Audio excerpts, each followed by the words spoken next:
दिल्ली सरकार की शिक्षा व्यवस्था और स्कूल वर्ल्ड क्लास के हैं, ऐसा दिल्ली सरकार का दावा है।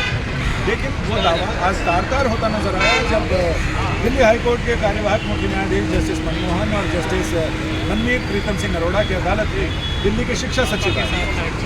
ये वाकया तब हुआ जब जाने माने वकील अशोक अग्रवाल जी की जनहित याचिका पर कोर्ट ने उन्हें तलब किया और ये पूछा कि आखिर दिल्ली की शिक्षा व्यवस्था जो हमने पिछली बार आपको नोटिस किया था और जिसमें ये बताया था कि इन सारी चीज़ों को दुरुस्तगी होनी चाहिए, लेकिन अब तक हालात क्यों नहीं सुधरे, इस पूरे मामले की तफसील बता रहे हैं अशोक अग्रवाल जी।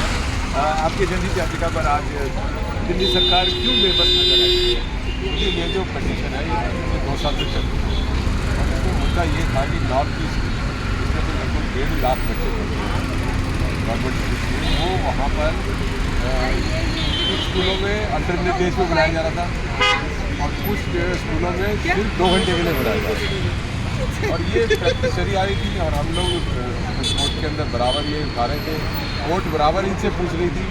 2 साल में इन्होंने कुछ नहीं किया आज तक और अभी जब कोर्ट ने हमको कहा कि आप स्कूल विजिट करिए तो हमने स्कूल विजिट करके उनको रिपोर्ट दिखाई है और रिपोर्ट में हमने दिखाया कि स्कूलों के अंदर अधिकतर स्कूलों में जो डेस्क वो टूटे पड़े हैं, बिल्कुल उन पर बच्चे बैठे हुए हैं, सफाई नहीं है, पानी की व्यवस्था नहीं है।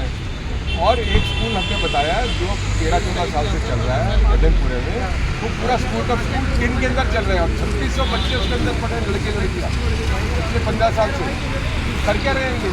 और कई हमने दिखाया कि क्लास के अंदर 140 या 144 बच्चे हैं एक क्लास में, 2 सेक्शन लगे हुए हैं और उसमें 2 टीचर भी आते हैं, 2 टीचर भी क्लास में।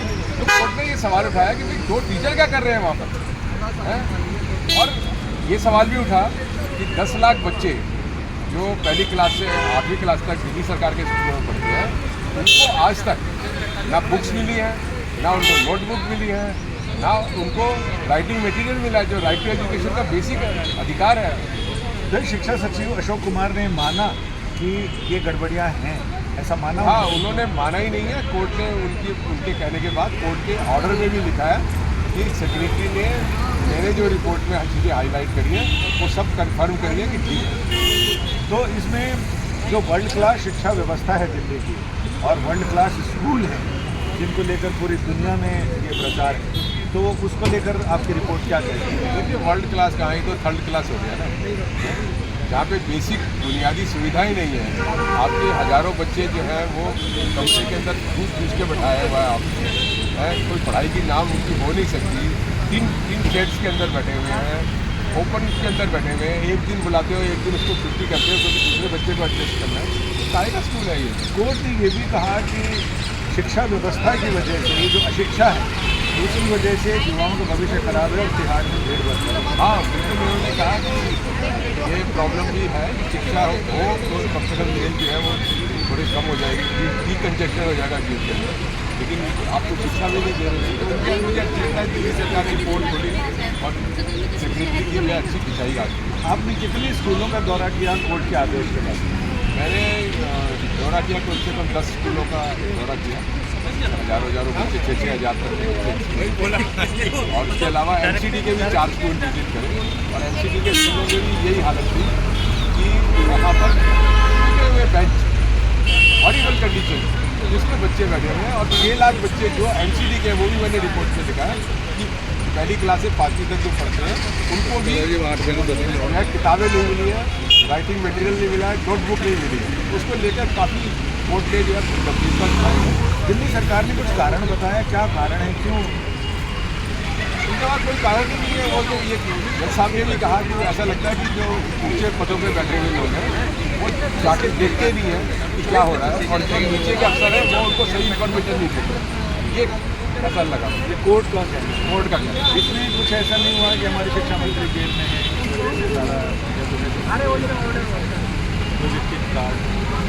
नहीं ऐसा तो कुछ उन्होंने बताया। अब अगली सुनवाई कब है और कब तक कंप्लाइंस रिपोर्ट फाइल करने को? अब 23 अप्रैल को उन्होंने लगाया और कहा है कि आप फाइल करिए, ये चीज़ें इशू गए हैं वो कब तक आप कंप्लीट करेंगे। बहुत सारी बिल्डिंग है जो तैयार पड़ी हुई है वो हैंड ओवर ही नहीं हुई क्योंकि पेमेंट नहीं किया। कॉन्ट्रैक्टर को पेमेंट नहीं किया, 3-3 साल से बनी हुई बिल्डिंगें वो बच्चों को नहीं मिली। और जो बिल्डिंग इन्होंने हैंड ओवर करी है वो भी मैंने, जैसे यमुना विहार सी ब्लॉक की है एक बिल्डिंग बनी, उसको इन्होंने हैंड ओवर कर दिया दिसंबर 2023 में, जो इनकम्प्लीट है, उनकी टूटी पड़ी है सारी चीज़ें। तो उसमें 20 कमरे हैं जिसको स्कूल वाले यूज़ नहीं कर सकते। हमने कहा ऐसा क्या तुमने बिल्डिंग हैंड ओवर करी जो कंप्लीट नहीं है, इसका मतलब 20 में फ्लैट आपने ठेकेदार दिए चले गए और आप देखते रहे। अब सबसे बड़ी बात है कि जब रिपोर्ट ही सब कुछ बयां कर रही है तो रिपोर्टर क्या करे। कैमरामैन संजीव कुमार के साथ संजय शर्मा।